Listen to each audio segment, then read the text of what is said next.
तो hello everyone, स्वागत है आप सभी का एक बार फिर से मेरे यूट्यूब चैनल पे। मेरा नाम है सुनील और आप देख रहे हैं stock market A to Z channel. Guys, एक नए वीडियो के साथ हम आपके साथ फिर से आ चुके हैं। आज के इस वीडियो के अंदर हम बात करने वाले हैं एमएसीडी इंडिकेटर के बारे में और आरएसआई इंडिकेटर के बारे में, ठीक है ना।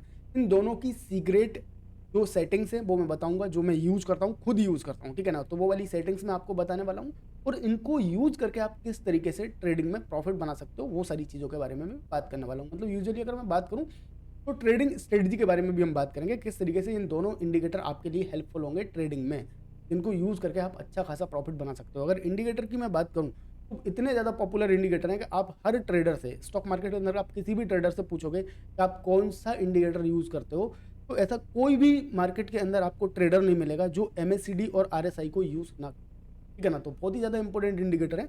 तो आपको क्या करना है, वीडियो जो है ना शुरू से लेकर आखिरी तक देखना है। तो मैं एक एक करके एक एक इंडिकेटर के बारे में बताऊंगा, ठीक है। तो मैंने जो चार्ट लिया है वो सबसे पहले मैं चार्ट बता दूं, ये है ट्रेडिंग व्यू का चार्ट, ठीक है ना। आप अपने नॉर्मल ब्रोकर पे भी, आप किसी भी ब्रोकर के वेबसाइट पे या फिर किसी भी चार्टिंग वेबसाइट पे आप जाओगे, ये दो इंडिकेटर इजीली अवेलेबल रहते हैं, बिल्कुल ही फ्री ऑफ कॉस्ट, ठीक है ना। तो सबसे पहले मैं एक इंडिकेटर लगाता हूँ, कोई सा भी लगा लेता हूँ, एमएससीडी लगा लेता हूँ, ठीक है ना। कौन सा? एमएससीडी, ठीक है। ये आपको यहाँ पे दिख रहा है मूविंग एवरेज कन्वर्सन डाइवर्जन, ठीक है, ये वाला आपको लगा लेना है, ठीक है। ये इस तरीके से आपको यहाँ पे दिखेगा, ठीक है। तो ये क्या काम करता है, ठीक है। सबसे पहले मैं इसके बारे में बात कर लूँ आपसे कि ये काम क्या करता है। यहाँ पे अगर मैं बात करूँ, आपको किसी ने कुछ भी बताया हो, मुझे उससे मतलब नहीं है। मैं आपको जो बता रहा हूँ, अगर आप मेरा वीडियो देख रहे हो तो मैं आपको बता दूँ कि मैं जो बता रहा हूँ आपको बस बस उस पर, ठीक है। आपको कुछ भी नहीं करना है, ठीक है। तो मैं किस तरीके से यूज़ करता हूँ, सबसे पहले मैं इसकी सेटिंग में जाऊँगा, ठीक है। सेटिंग में आप भी चले जाना, स्टाइल में जाना है, देखो इनपुट में कुछ भी नहीं करना है, स्टाइल में जाना है। स्टाइल में जाने के बाद आपको एमएससीडी और सिग्नल लाइन दोनों को हटा देना है। मेरे को चाहिए बस हिस्टोग्राम। क्या चाहिए? हिस्टोग्राम, ठीक है ना। तो ये आपको बहुत ही ज़्यादा हेल्पफुल करेंगे, हिस्टोग्राम ओनली। आपको एमएससीडी और सिग्नल लाइन की कोई ज़रूरत नहीं है, ठीक है। यहाँ पे अगर मैं बात करूँ, थोड़ा सा मैं रिव्यू दे दूँ कि मैं इनसे क्या यूज़ करता हूँ। जैसे अगर मैं बात करता हूँ, ठीक है, कोई भी एक ट्रेड ले लेता हूँ मैं, यहाँ पे मैं बात कर लेता हूँ, ठीक, इस जगह पे, इस जगह पे आप देखो क्या है, 5 मिनट का मैंने टाइम फ्रेम लेकर रखा है। फाइनेंशियल निफ्टी मतलब फिन निफ्टी का चार्ट है।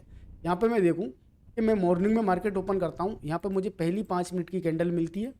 यहाँ पे मुझे पहली फर्स्ट 5 मिनट की कैंडल मिलती है। ये वाली जो रेड कैंडल है फर्स्ट 5 मिनट की कैंडल है और ये है अपनी मंडे 10 फरवरी की, ठीक है ना। कितने की? 10 फरवरी की कैंडल है। तो यहाँ पे मुझे दिखता है कि इनसाइड कैंडल बन रहा है, ठीक है। क्या बन रहा है? एक कैंडल बन गया, उसके अंदर दो बेबी कैंडल बन गए, तो ये इनसाइड कैंडल सेटअप हो गया। यहाँ से इसका ब्रेकआउट मिला, ठीक है। अभी तक मैंने यही देखा था, अब मेरे को कंफर्मेशन चाहिए, ठीक है। तो कंफर्मेशन क्या दिख रहा कि भाई पिछली यहाँ से ये वाली कैंडल थी, ये पहले दिन की जो दो कैंडल थी, यहाँ पे क्या हुआ था कि मार्केट के अंदर अच्छी खासी बाइंग आई थी। यहाँ पे देखो, यहाँ पे बाइंग आई थी। फिर उसके बाद जो लास्ट कैंडल में जब मार्केट क्लोज हुआ था तो ये डिक्रीजिंग हो गया था। क्या हो गया था? डिक्रीजिंग हो गया था यहाँ से बार, ठीक है। और नेक्स्ट आज मार्केट खुला है तो ये पूरा डिक्रीजिंग है और मार्केट डिक्रीजिंग होते हुए यहाँ पे मैं बात करूँ तो जिस कैंडल में मुझे ब्रेकआउट मिला है, ये वाली कैंडल में मुझे ब्रेकआउट मिला है, मैं तो इनसाइड कैंडल के बेहाफ पर ही ट्रेड ले लेता, ठीक है ना। मैं आप लोगों के लिए बता रहा हूँ, अगर मेरे को इनसाइड कैंडल अकेली मिल रही तो मैं तो ट्रेड ले लेता। बट मैं आपको बता दूं कि जब भी आपको यहाँ से इनसाइड कैंडल, आपको क्या हो कि आपको इनसाइड कैंडल या कोई भी सेटअप हो, आप किसी भी सेटअप पर काम कर रहे हो, आपको आपके बाइंग साइड का या सेल साइड का ट्रेड मिल जाए, तो आप क्या कर सकते हो, जैसे आपका एंट्री मिली, आपको उस टाइम पे जाके देखना है क्या, एमएससीडी को क्या देखना है कि हिस्टोग्राम नीचे साइड चल रहे हैं क्या, ठीक है ना।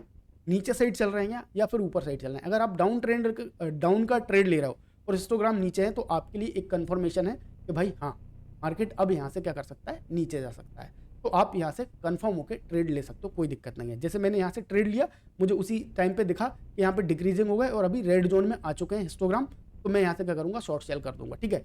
जब मार्केट के अंदर आपको एक चीज़ होते हुए दिख जाए, जब ट्रेड ले लिया मैंने, अभी मैं बैठा हुआ हूँ, मेरी 2 कैंडल बन गई, 3 कैंडल बन गई, कोई दिक्कत नहीं, ऊपर जा रहा है मार्केट, कोई दिक्कत नहीं है, ठीक है ना। जब तक ये ऊपर नहीं निकलेगा ना, ठीक है, हिस्टोग्राम ऊपर नहीं निकलेगा, मार्केट नीचे नहीं जाएगा मेरे हिसाब से, मेरे अकॉर्डिंग, ठीक है ना। तो यहाँ पे चल रहा है मार्केट, चल रहा है। जब भी फिर बार क्या होगा, देखो बार क्या होगा, यहाँ पे डिक्रीजिंग होने लग गए, मतलब इंक्रीजिंग होने लग गए। अभी डिक्रीजिंग थे, अब इंक्रीजिंग होने लग गए। इंक्रीजिंग होते होते इतने हो गए कि अब यहाँ से ग्रीन बार्स भी बनने लग गए, पर मार्केट का मूवमेंट साइडवेज है, ठीक है। क्या है? मार्केट का मूवमेंट साइडवेज है, कोई दिक्कत नहीं। यहाँ पे बायर ऊपर बनने लग गए। अपने को क्या समझ जाना है कि अब यहाँ पे अपना जो स्टॉक है, अपना जो ट्रेंड था, वो मोमेंटम लूज कर रहा है, अब यहाँ से और नहीं जा सकता, फिलहाल अभी नहीं जा रहा है ना।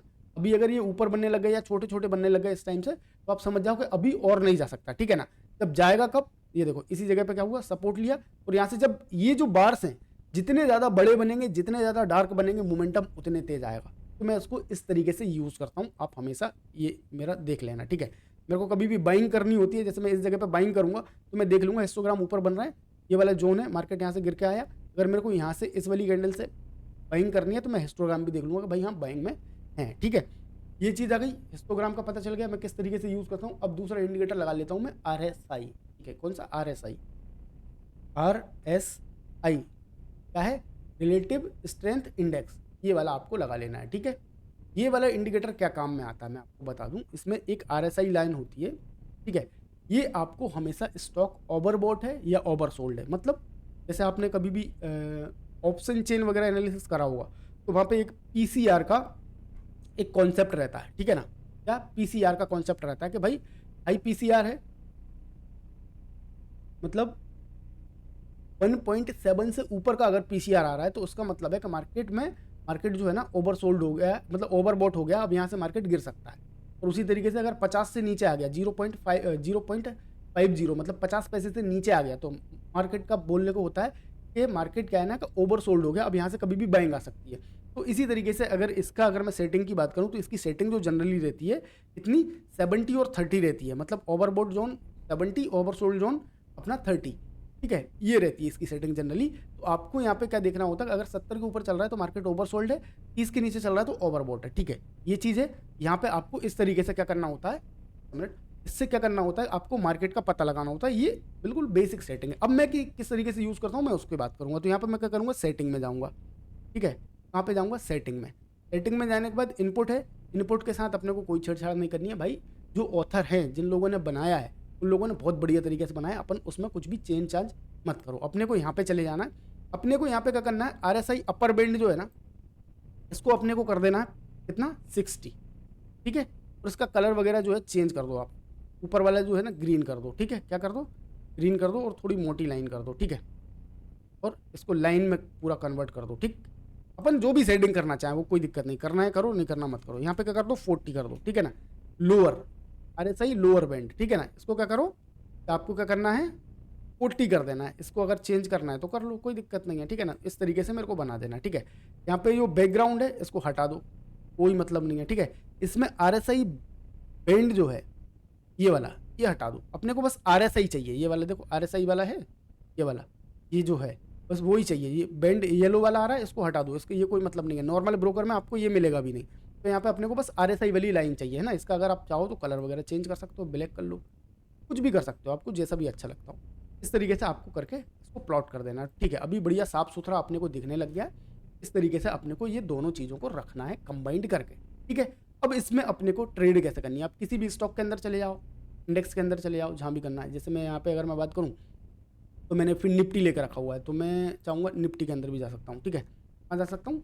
निफ्टी के अंदर भी जा सकता हूँ। यहाँ पे मेरे सपोर्ट रेजिस्टेंस लगे हुए हैं, तो हो सकता है आपको कन्फ्यूज़न हो सकता है, ठीक है। क्या हो सकता है? कन्फ्यूज़न हो सकता है, इसलिए मैं दूसरे किसी में देख लेता हूँ। ये क्या है? मिड कैप निफ्टी है, ठीक है। क्या है? मिड कैप निफ्टी है। अब यहाँ पे देख लेते हैं अपन किसी भी दिन में इस तरीके से ट्रेड ले सकते हैं। थोड़े से पीछे चलते हैं, ठीक है ना। यहाँ पे एक चीज़ आपको दिख रही होगी, ठीक है। यहाँ पे क्या दिख रहा है? इस जगह पे एक ट्रेंड लाइन को ब्रेक करके मार्केट ऊपर जा रहा है, ठीक है। क्या करना है? ट्रेंड लाइन को ऊपर करके, पहले मैं ये समझा दूं मैंने ये 60-40 क्यों करा था, है मैं भूल जाता हूँ थोड़ा सा, मैं बता दूं आपको। ये 60-40 करने का मेरा मतलब था कि इस जगह पे कि अगर 60 के ऊपर RSI जाता है, ठीक है, कहाँ पे जाता है? 60 के ऊपर अगर RSI जाता है तो अपने को बाइंग करनी है। 30 से नीचे अगर मार्केट मतलब RSI जाता है, ये रेड वाली लाइन 40 वाली जो है ना, 60-40 का रेशियो करा ना अपन ने। ऊपर वाली जो अपर बैंड है वो कितने का है? 60 का, लोअर है वो 40 का है। तो यहाँ पे कॉन्सेप्ट क्लियर है कि अगर 60 के ऊपर गया तो मैं बाइंग करूंगा, 40 के नीचे गया तो सेलिंग करूंगा। यहाँ पे मैं बाइंग करने जा रहा हूँ, ठीक है। ये यहाँ पे नहीं हो पाई है, ठीक है। जिस जगह पे भी मुझे बाइंग करनी होगी मैं वहाँ की बात कर रहा हूँ, ठीक है। जैसे इस जगह की मैं बात करता हूँ, ठीक है। ये वाला पूरा मार्केट यहाँ पे ओपन हुआ और सीधा ही ऊपर चला गया, ठीक है। तो अगर आप यहाँ से बाइंग कर सकते थे पहली कैंडल से, इनसाइड कैंडल पे अगर आप बाई कर सकते थे तो यहाँ से इनसाइड कैंडल पे आप बाई करते, आप देख सकते हो कि 60 के ऊपर है, ठीक है। और आपके हिस्टोग्राम भी ऊपर चल रहे हैं, तो आप यहाँ से बेधड़क होकर बाइंग कर सकते हो, आपको प्रॉफिट मिलेगा। आपको सपोर्ट रेजिस्टेंस टारगेट कितना मिलेगा ये आपको मैं बता दूं। ऐसे नॉर्मली टारगेट होता है 1:2 का, आप मिनिमम इतना तो रखो ही रखो, 1:2 आपको टारगेट रखना ही पड़ेगा। अगर यहाँ से आप ट्रेड ले रहे हो, ये स्टॉप लॉस है, तो आपको इसके डबल का यहाँ तक टारगेट इजीली तरीके से मिल गया होगा। पर अगर आपको एक्यूरेट टारगेट चाहिए, क्या चाहिए? एक्यूरेट टारगेट चाहिए, और आपको प्रॉपर आपको अब पता होना चाहिए कि कितना टारगेट मुझे मिल सकता है इस ट्रेड के अंदर। कभी कभी क्या होता है, अपन ट्रेड बना लेते हैं, सेटअप बना लेते हैं, 1:2 के चक्कर में बैठे रहते हैं, ठीक है। ये कोई भी इंडिकेटर हो, कोई भी स्ट्रेटजी हो, कभी कोई भी चीज़ ना 100% एक्यूरेट नहीं होती है। ना ही मार्केट के अंदर कोई स्ट्रेटजी है ऐसी जो महारत हासिल करके बैठी हो या भगवान हो मार्केट की, ऐसी कोई भी चीज़ नहीं है मार्केट के अंदर, एग्जिस्ट ही नहीं करती है, ठीक है। सारी चीज़ें एग्जिस्ट करती हैं आपके ऊपर, आपके दिमाग के ऊपर, आपकी मेहनत के ऊपर। अब जितनी ज़्यादा चीज़ें मार्केट के अंदर, जितनी ज़्यादा चीज़ें नहीं, फालतू की चीज़ें बिल्कुल भी नहीं। मार्केट के अंदर आपको मस्ट क्या आना चाहिए? सबसे पहला चीज़, अगर आपको आज तक नहीं आता है तो सबसे पहले जाके देखो कि आपको प्राइस एक्शन आना चाहिए, ठीक है ना। मार्केट के अंदर किस तरीके से मार्केट चलता है, किस तरीके से मार्केट में मूवमेंट होते हैं, वो आपको आना ही चाहिए। उसके बाद आपको एक और कॉन्सेप्ट आना चाहिए। अगर प्राइस एक्शन को समझना आता है आपको, तो ऑब्वियसली बात है कि ट्रेंड लाइन और सपोर्ट रेजिस्टेंस बेसिक हैं, आपको आते ही आते होंगे। सपोर्ट रेजिस्टेंस और ट्रेंड लाइन बेसिक है, आते ही आते होंगे। चार्ट पैटर्न नहीं आते, कैंडल नहीं आती, कोई दिक्कत नहीं है। मिनिमम आपको प्राइस का बिहेवियर समझ में आना चाहिए, सपोर्ट रेजिस्टेंस पता होना चाहिए। अगर आप सपोर्ट रेजिस्टेंस आपको पता है तो आपको एंट्री एग्जिट कब ट्रेड लेना है नहीं लेना है, सारी चीज़ें समझ में आ जाएंगी, ठीक है। यहाँ पे अगर कोई भी सिग्नल फॉल्स भी दिख रहा है, तब भी आप प्राइस एक्शन के बिहाफ पे, आपके सपोर्ट रेजिस्टेंस के बिहाफ पे एक्यूरेट ट्रेड लेने वाले हो, ठीक है। अभी यहाँ पे अगर मैं बात करूँ तो मैंने क्या इन्फोसिस का चार्ट लगा लिया, ठीक है। 5 मिनट का टाइम फ्रेम था। स्टॉक के अंदर 5 मिनट में ज़्यादा अच्छे से काम नहीं होता, आप 15 मिनट पे जा सकते हो, ठीक है। वहाँ पे जा सकते हो, 15 मिनट के ऊपर जा सकते हो, ठीक है। यहाँ पे अगर मैं बात करूँ, यहाँ पे आप देख सकते हो इस जगह पे क्या हो रहा था, MACD ने यहाँ से, इस जगह से ही देखो, यहाँ से ही इसी जगह से डिक्रीजिंग हुआ, मूवमेंट हुआ, मार्केट ओपन हुआ, ओपन होने के बाद 2-3 कैंडल के बाद ही यहाँ पे डिक्रीज होने लग गया। इसका मतलब क्या है? इसका मतलब सिंपल है कि भाई मैं अब यहाँ से बाइंग तो बिल्कुल नहीं करूँगा। क्यों? क्योंकि मेरे जो पार्ट्स हैं वो क्या हो रहा है, डाउन ट्रेंड में हो रहा है। तो अब मैं क्या देखूंगा कि यहाँ से मुझे कोई भी एक मिल जाए ऐसी चीज़ कि जहाँ से मैं सेल कर सकता हूँ, मतलब मुझे कोई सेल सिग्नल मिलने चाहिए। तो सेल सिग्नल क्या है? RSI भी मेरा डिक्रीजिंग है, ठीक है। RSI ने सिग्नल मुझे कहाँ पे दिया? इस जगह पे दिया, ठीक है। RSI ने सिग्नल मुझे इस जगह पे दिया, जबकि मुझे इस जगह पे आपको MACD ने सिग्नल दे दिया था, ठीक है ना। MACD ने सिग्नल दे दिया था। आप देख सकते हो कि क्या हो रहा है मार्केट के अंदर, ठीक है। अब क्या हो रहा है मार्केट के अंदर, यहाँ से देखो, मार्केट यहाँ से नीचे गिरा, लोअर लो, लोअर हाई, लोअर लो, लोअर हाई, फिर यहाँ से लोअर लो बनाया, फिर लोअर हाई बनाया, फिर मार्केट ने लोअर लो बनाया, ठीक है ना। तो यहाँ से क्या हुआ, लोअर लो, लोअर हाई, और ये मार्केट ने क्या कर दिया, ये स्विंग बना दिया, ठीक है। मेरे हिसाब से अगर मैं बात करूँ तो मार्केट ने क्या कर दिया, एक स्विंग बना दिया। अब इसके नीचे जैसे ही मार्केट जाएगा, मैं क्या कर दूंगा, सेल कर दूंगा, क्योंकि मुझे यहाँ पे सिग्नल मिल चुका है, ठीक है। सिग्नल मिल चुका है, और ये फिर क्या हो गया कि मेरे 40 के नीचे भी आ गया, तो मैं होल्ड करूंगा इजीली तरीके से। अभी मार्केट यहाँ पे कंसोलिडेशन कर रहा है, कल के दिन आप जाके देखना ये मार्केट और नीचे चला जाएगा, ठीक है। क्या चला जाएगा? मार्केट और नीचे चला जाएगा। आप किसी भी स्टॉक के अंदर देख सकते हो कि आपको यही चीज़ देखनी है कि जिस टाइम पे आपकी RSI और MACD दोनों साथ में सिग्नल दे रहे हैं, आप क्या कर सकते हो, अपने सेल ट्रेड प्लान कर सकते हो। जैसे जियो फाइनेंस के अंदर मैं देखूँ, ठीक है, जियो फाइनेंस के अंदर आप देख सकते हो, देखो यहाँ तक पूरा मार्केट ऊपर था, फिर यहाँ पे डिक्रीजिंग होने लग गए, तो मार्केट क्या, साइडवेज होने के बाद फिर मार्केट नीचे आने लग गया, ठीक है। यहाँ पे अगर मैं बात करूँ RSI इस जगह पे क्या हुआ है, यहाँ पे RSI 40 के नीचे आ गया, तो आप यहाँ से सेल कर सकते थे किसी भी जगह से। यहाँ से सेल करो और स्टॉप लॉस लगा के आप रखो, इस ईजिली तरीके से आपको क्या मिलेगा, प्रॉफिट मिलेगा, ठीक है ना। यहाँ पे 40 के नीचे जा रहा है, यहाँ पे देख सकते हो 40 के नीचे जा रहा है RSI, और यहाँ पे भी आपको प्रॉपर तरीके से ये स्विंग के नीचे से आपको सेल करना है, ठीक है। अब 40 के नीचे जब तक है आप सेलिंग में रह सकते हो, ठीक है, इस तरीके से। तो ये इस तरीके से कुछ काम करते हैं। दोनों इंडिकेटर का मतलब मैंने बता दिया, आप कंबाइन करके इनको ट्रेडिंग कर सकते हो। भाई आपको जिस टाइम पे यहाँ पे 40 के नीचे आपको RSI मिले, आप ट्रेड करो।